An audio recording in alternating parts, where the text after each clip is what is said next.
Après la création de tout et l'intégration des quatre forces fondamentales de l'univers, notre étoile s'est formée dans des conditions spéciales et s'est établie à sa place au sein de ce système.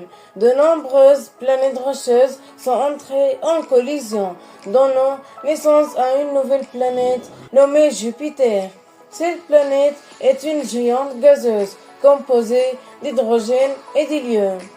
Comme mentionné, c'est une planète gazeuse dotée d'une immense force gravitationnelle et d'un champ magnétique puissant atteignant environ 143 000 km. Sa masse dépasse celle de la Terre de plus de 318 fois et elle tourne très rapidement sur elle-même. C'est tout ce qu'il y a à savoir sur la nouvelle planète Jupiter dans le système solaire.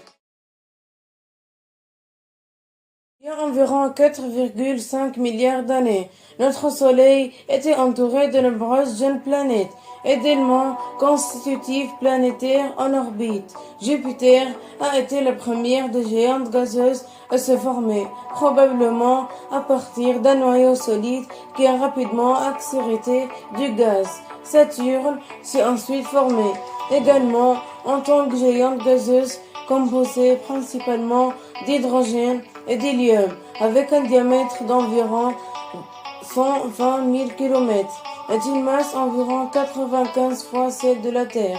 Bien que l'attraction gravitationnelle de Saturne soit effectivement plus faible que celle de Jupiter, elle a joué un rôle important dans la formation du système solaire primitif.